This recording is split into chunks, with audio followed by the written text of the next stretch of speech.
미리 좀 말씀을 드리고 싶은 것은요, 마스크를 끼신 분들은 안 끼신 분들에 대해서, 또 안 끼신 분들은 마스크를 낀 분들에 대해서 괜히 이래라 저래라 하지 마세요.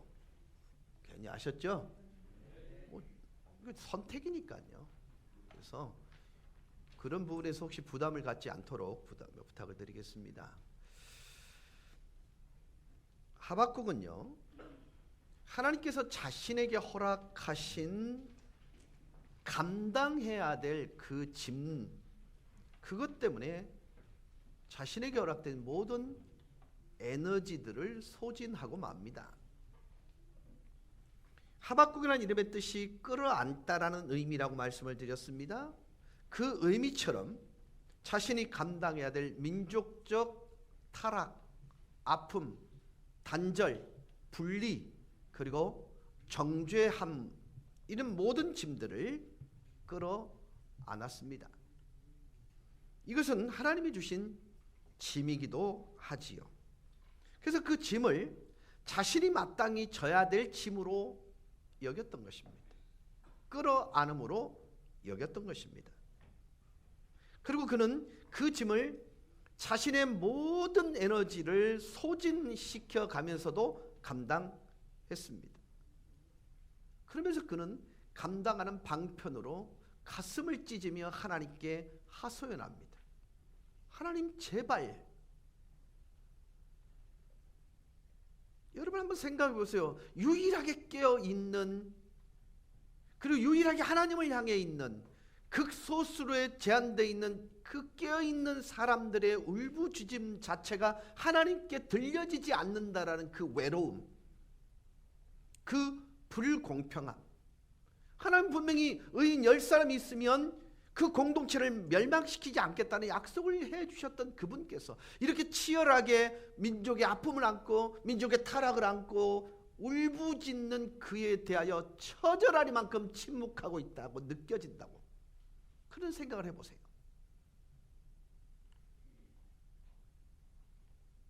어찌하여 내게 죄악을 보게 하십니까? 어찌하여서 폐역을 눈으로 보게 하십니까? 어찌하여 겁탈과 강포가 내 앞에 있게, 그리고 변론과 분쟁을 일어나는 걸 내가 직접 보게 하십니까?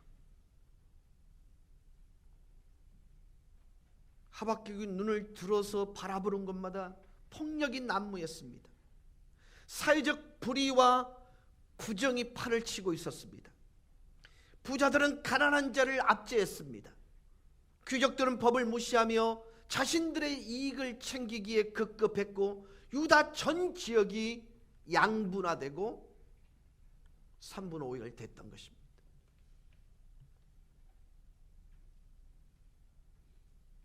탈포트라는 주해학자는요, 하박국 선지자의 상황을 이런 말로 설명했습니다. 하박국 선지자는 승리를 예견하며 말 위에 안장 위에 앉아 달려가는 악을 보고 있었다. 여러분, 말 위에 사람 의로움이 타야 될 것, 그 말 위에 불합리가 타고 있었어요. 3절에 사용된 보게 하시나이까라는 말의 의미는요, 지금 하박국 선지자가 바라보고 있는 모든 것들을 지켜보게 하신 분이 하나님이라는 거예요. 그 하나님께서 하박국이라는 선지자 인생에 갑자기 불현듯 나타나셔서 하박국이 하던 모든 일을 멈추게 한 다음에 자신의 민족, 자신의 국가, 그 땅에서 벌어지는 부정, 불만, 겁탈, 약탈, 폭력, 싸움, 투쟁, 이 모든 악을 가장 좋은 위치에서 보게 하셨다는 것입니다. 그래서 그는 반응했습니다. 옷을 찢었습니다. 가슴을 찢었습니다. 통곡했습니다. 그런데 그의 기도가 응답되지 않고 있었습니다. 여러분, 하박국 선지자가 경험하는 가장 큰 갈등이 뭘까요? 개인적 갈등은 뭘까요? 하나님께서 그토록 처절한 자기 자신의 기도를 듣지 않고 계신다.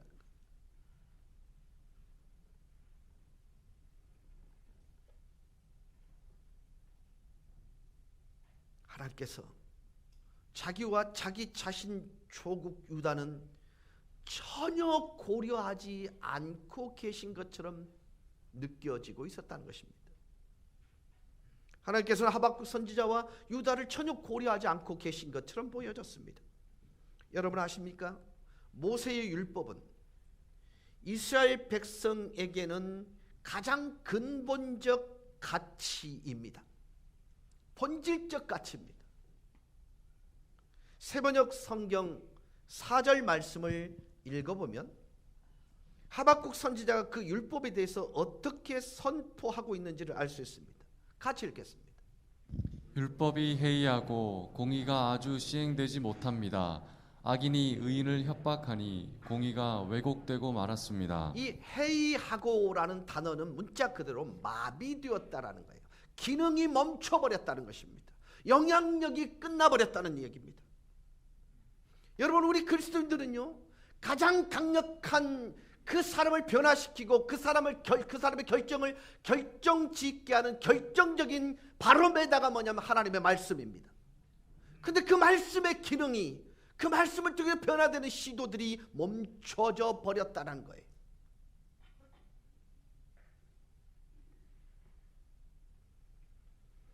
요시아 왕이 유다 왕위를 이어받을 시점에 유다는 급격하게 국운이 쇠락해지고 있었습니다. 어떤 누구도 하나님의 율법, 하나님의 말씀을 살펴보는 이가 없었다고 증언하고 있습니다. 즉 삶의 기준으로, 표준으로, 삶의 바로메다로 하나님의 말씀을 기준으로 삼는 사람이 없었다는 거예요. 그야말로 하나님의 말씀, 하나님의 율법이 완벽하게 방치된 상태였습니다. 그 결과 하나님이 머무는, 하나님의 임재가 상징되어지는 성전은 아무런 보수 없이 방치되어졌고 하나님의 말씀은 처절하리만큼 무시되어지고 있었습니다. 그래서 여러 가지 종류의 악들이 널리 퍼져 있었던 것입니다. 하박국은 이렇게 말하고 싶은 거예요. 그리고 하나님과 동일한 말씀을 전하고 싶은 거예요. 하나님의 율법이, 하나님의 말씀이 그대로 살아서 누구에게 영향력을 줬다면 이런 상태가 되지 않았을 것이라는 거죠.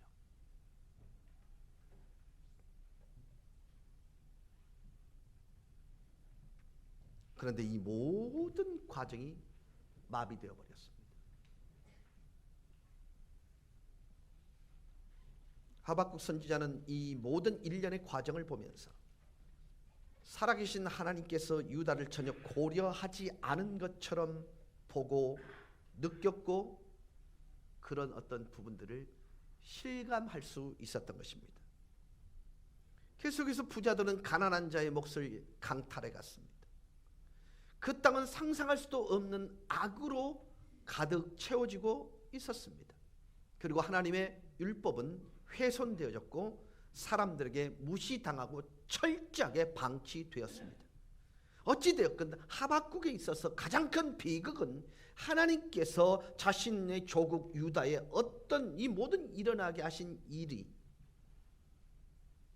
그냥 보좌에 앉아서 그냥 방치하듯 바라보고 계셨다, 이렇게 느꼈다는 것입니다.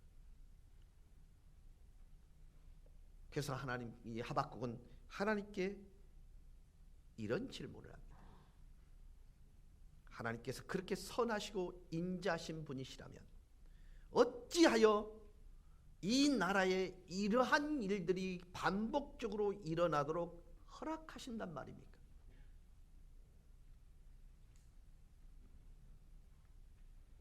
제가 여러분께 좀 더 솔직히 말씀드리면요, 저 개인적으로 오늘날 우리가 살아가고 있는 이 나라를 바라보면서 종족 하박국 선지자가 품었던 질문을 가지고 하나님께 여쭈어 본 적이 한두 번이 아닙니다. 우리는 하나님의 법이 성도들에 의해 점점 더 방치되어지고 있고 하나님의 말씀의 기능이 점점 마비되어져 가고 있는 이 나라에 살아가고 있다는 거예요. 우리 사회는 하나님을 멀리하기 시작한 지 이미 오래되었습니다. 성경에서 말씀하고 있는 죄의 기준과 정의를 충족시키고 있습니다. 이미 오래전에 우리나라는 이렇게 가고 있는 것입니다. 오늘날 우리 사회는 술 주정꾼을 그저 하나의 알코올 병리 현상으로 치부하고, 도둑질을 하나의 도벽 증세로, 살인자를 이 사회가 만들어낸 하나의 희생양으로, 간통을 그저 하나의 불륜 사건으로, 동성애를 우리와 좀 다른 색깔의 인생을 사는 사람들로 미화, 허용, 인정하고 있습니다. 그렇지 못하다, 그건 아니라고 소리치면 배려심이 없다.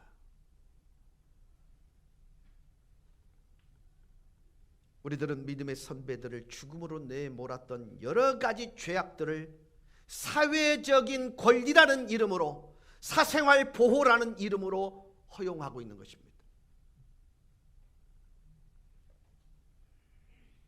여러 가지 범죄를 그저 응석바지들의 응석처럼 받아주고, 성범죄자들이 반복되는 성적 범죄를 그저 가벼운 꾸지람 한 번으로 대체하며, 아직 태어나지도 못한 태중의 어린 아이를 향하여 무자비한 학살은 여성 스스로가 선택할 수 있는 하나의 권리로 합법화시켜놨습니다.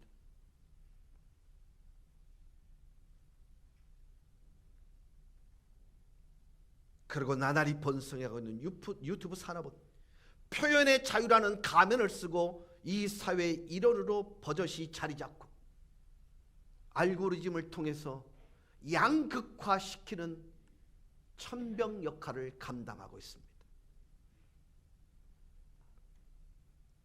이 사회의 모습이 이렇게 변화하고 있는 동안 우리 사회가 이토록 자기 파괴적인 결정으로 스스로 황폐하고 파멸의 길을 선택하여 전속력으로 지옥문을 향해 달려가고 있는 동안에도 하나님께서는 아무 일도 하지 않고 그저 보좌에만 앉아 계신 것처럼 느껴집니다.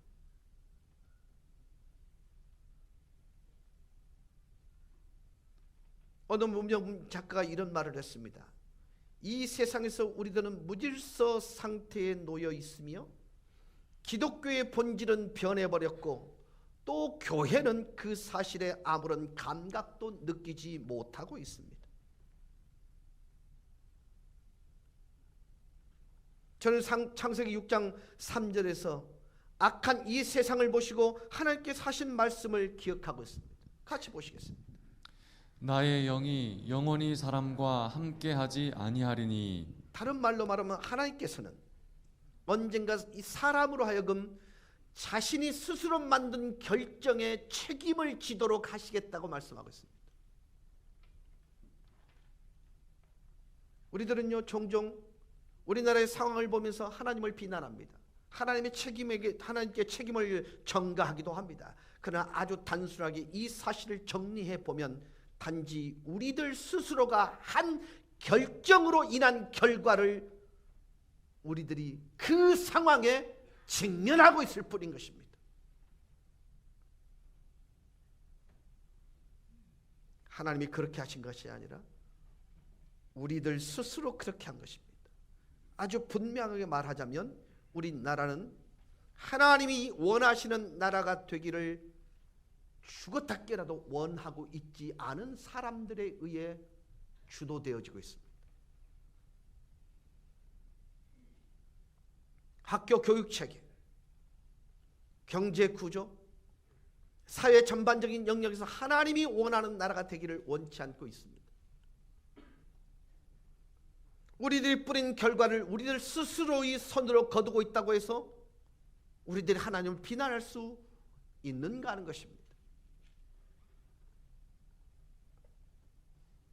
교회도 나라와 마찬가지로 동일한 이런 현실에 직면하고 있습니다.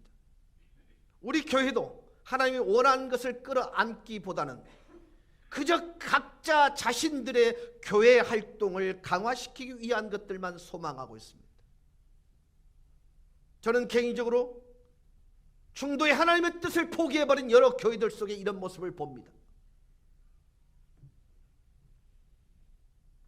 왜냐하면 이 사람들은 하나님을 대면하기를 원치 않으며 또한 자신들의 계획에 하나님께서 관여하는 일들에 대하여 원치 않습니다. 이 일들을 하나님께서 기뻐하시겠습니까? 라는 질문을 싫어합니다. 이것이 하나님 뜻인가요? 라는 질문 자체를 꺼려합니다.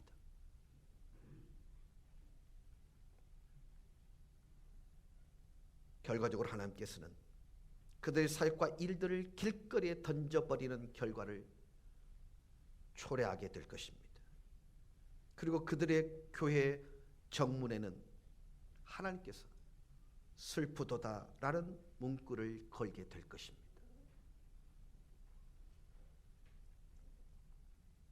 하나님께서는 이들이 무엇을 하든 전혀 관여하지 않으시고 죄악 속에 허우적거리게 하실 것입니다.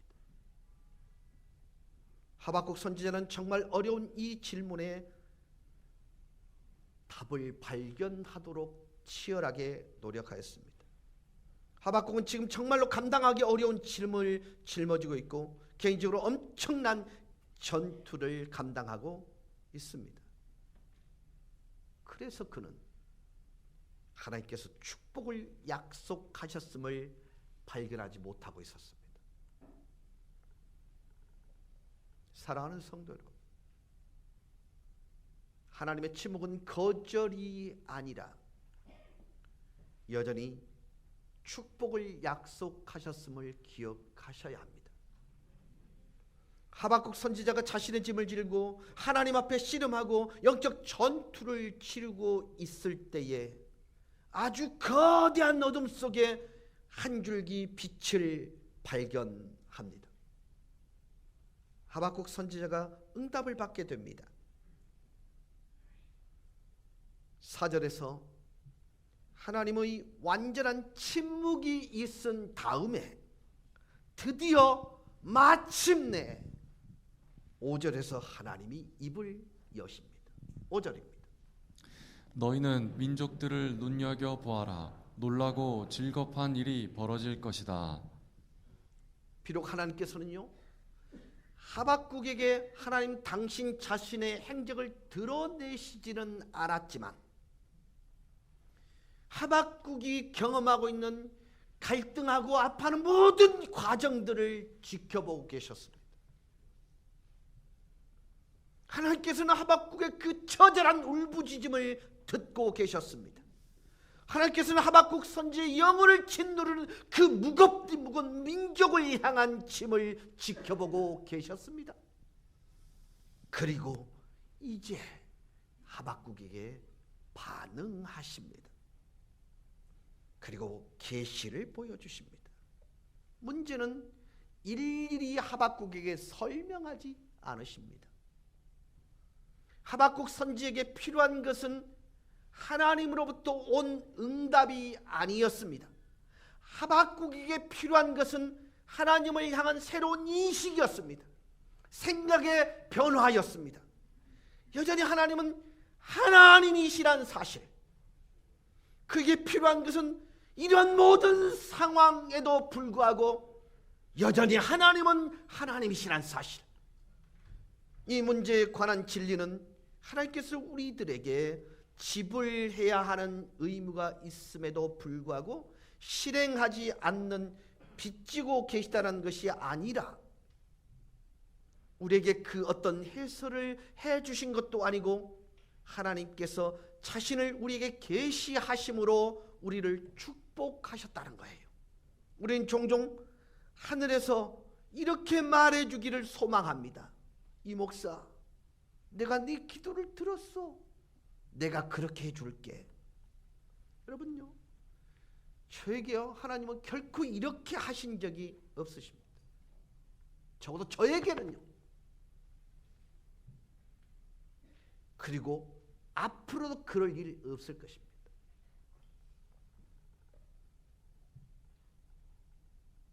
어찌되었든 우리에게는 종종 우리들이 가지고 있는 문제, 위험, 억압, 그리고 당혹스럽게 한 상황에서 눈을 돌려 예수를 바라보아야 할 경우가 있더라는 것입니다. 여러분, 주님께서요, 하나님께서 지금 하박국에게 요구하는 것은요, 상황에 침몰되어 있지 말고 제발 그 상황에서 눈을 돌려 나를 보라는 거예요. 그게 완벽한 하나님의 응답의 방편입니다.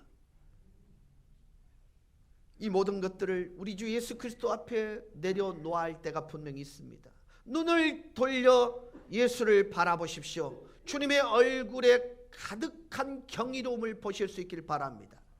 이 땅의 모든 것들은요, 그분의 영광과 은혜의 빛 아래 신기하게도 점점점 희미해져 갈 것입니다. 우리에게 필요한 것을 설명이 아니라 하나님의 계시입니다.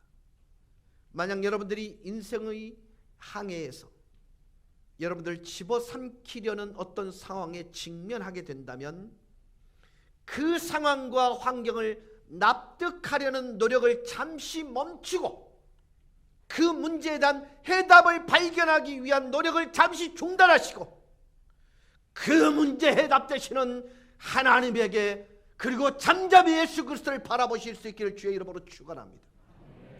여러분, 그것이 중요한 거예요. 하나님께서는 단순히 신성한 하나님의 말씀으로 계시할 뿐만 아니라 하나님께서는 그분의 영광스러운 신성한 일을 행하십니다. 하나님께서는요, 그분의 영광스러운 신성한 일을 행하시는데 5절에서 이렇게 말씀합니다. 너희가 살아있는 동안에 내가 그 일을 버리겠다. 너희가 듣고도 도저히 믿지 못할 일을 버리겠다. 하나님은 말씀하실 뿐만 아니라 그분의 영광스러운 신성한 능력과 권세로 직접 일을 행하셨습니다. 다른 말로 표현하면 이렇습니다. 하나님께서 하박국에게 이렇게 말씀하신 것입니다. 내가 하려는 일은 아주 놀랍고도 믿지 못할 정도의 일이란다. 아직 사람들에게 알려지지 않았어. 심지어 내가 너에게 말한다 할지라도 너는 그 사실을 믿지 못할 정도의 일을 내가 준비하고 있어. 하나님께서 하박국에게 얘기하신 내용입니다. 여러분, 이 말씀은요, 5절에 있는 이 말씀은 하박국서를 여는 열쇠와 같은 것입니다. 하나님께서 이 세상에서 자신의 길을 우리에게 공포하셨습니다. 하나님께서는 그분의 길에 관한 올바른 관점을 우리에게 알려주셨습니다. 하나님께서는 하나님의 자녀들에게 그분의 일과 그분의 뜻을 알려주십니다. 하나님께서는 비록 선지자들이 이해하지 못한다 하더라도, 보지 못한다 할지라도, 분별하지 못한다 할지라도 그분의 뜻을 알려주시고 기적을 행하십니다. 그리고 하나님은 당신의 일을 어떤 순간에도 멈추신 적이 없으십니다. 하나님께서는 선지자들에게 하나님께서 결코 침묵하고 계신 분이 아니라는 것을 상기시켜 주셨습니다. 하나님은 결코 주무시지도 졸지도 않으십니다. 하나님께서 지금 이 순간에도 하나님 당신께서 계획하신 일을 실행하고 계심을 믿으실 수 있기를 바랍니다. 그리고 하나님께서 행하신 일은 선지자들을 그리고 성도들을 매혹시킬 수 충분합니다. 하나님께서는 그분의 영광스러운 신성한 일들을 행하심으로 그분이 그 영광스러운 일을 끝내셨을 때 선지자들이 그 일을 보고 하나님의 살아계심을 상기할 수 있도록 역사하셨습니다. 그리고 앞으로도 그분이 그분의 영광스러운 일을 끝내셨을 때는 모든 영광이 그분께로 돌아갈 것입니다. 그분이 그와 같은 방법으로 그분의 일을 행하실 때 선지자들과 모든 나라들은 이렇게 말할 것입니다. 보라, 하나님이 행하신 일을 보라. 제가 오늘 여러분들이 어떤 일에 직면하고 있든 어떤 상황에 놓여 있든지 여러분들이 어떻게 느끼든지 상관없이 제가 여러분들에게 이 사실을 다시 한번 상기시켜 드리겠습니다. 하나님은 절대로 침묵하지 않으십니다. 하나님께서는 결코 하늘 보좌에 그냥 아무 일도 하지 않고 앉아 계시지 않습니다. 하나님께서는 그분이 일하실 때 그분만의 방법으로 그분만의 시간이 있습니다. 그분은 결코 서두르지 않지만 결코 늦지도 않습니다. 그분은 기도에 응답하실 것입니다. 그리고 그분은 비상한 방법으로 또 예상하지 않았던 방법으로 문제를 해결해 주실 것입니다. 그분의 방법은 언제나 그분을 영화롭게 합니다. 그분은 기머거리가 아닙니다. 그분은 벙어리도 아닙니다. 그리고 하나님께서는 여전히 역사하고 계십니다. 혹시 여러분 자금성을 다녀오신 적이 있는지 모르겠습니다. 현존하는 세계 최대의 궁궐입니다. 이 자금성이라는 의미는 황제 허락 없이는 아무도 범접할 수 없는 공간이란 의미입니다. 1421년 명나라 3대 황제 영락제로부터 1924년 청나라 부의가 쫓겨날 때까지 500년 동안 명청두 왕조 24명의 황제가 자금성에 살면서 중국을 통치했습니다. 자금성은 세계 건축 사상 최대 규모요 인류 문화 유산입니다. 성벽의 높이가 11m, 너비가 52m, 깊이가 6m, 작은 수로 둘러싸여 있고 동서가 760m, 남북이 960m, 면적이 72만 평이 넘습니다. 그리고 980채 안에 8,707개의 방이 있습니다. 이 건축물은 황제를 위해 제작되었습니다. 그러나 일반 서민들에게는 접근이 금지된 채로 감춰져 있었습니다. 그런데 놀라운 일은 그렇게 화려한 자금성, 황제들이 사용했던 그 보좌는 텅 빈 채 횡하니 놓여져 있습니다. 지금 그 보좌에 앉아 다스릴 왕은 없습니다. 여러분, 하나님께 감사하시길 바랍니다. 신비의 도시 베이징의 그 보좌는 지금 비어 있습니다. 그러나 하늘 아버지 보좌에는 우리 아버지 되신 하나님께서 앉아 계십니다. 하박국 선지자의 이 질문, 하나님 정말 당신은 하늘 보좌에 앉아 계신가요? 이 질문에 대한 대답은 그렇다. 여러분이 이 사실을 믿는 게 신상의 좋을 길입니다. 하나님께서는 언제나 하나님 당신께서 계시할 그 자리에 하늘 보좌 위에 계시고 거기에 앉아 다스리고 계십니다.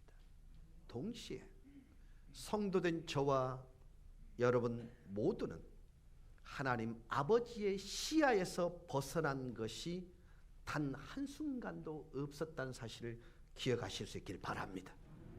하나님께서는 지금 이 순간에도 저와 여러분의 모든 것을 보고 다스리고 계신다는 이 사실로 인하여 참담한 조국의 현실 앞에서 유일한 희망의 노래를 부르므로 주님이 이 땅에 오는 통로로 여러분을 사용하셔서 다시 한번 이 나라 이 민족이 하나님의 나라가 되는 놀라운 기적을 손으로 만지실 수 있기를 주 예수 그리스도 이름으로 간절히 축원합니다.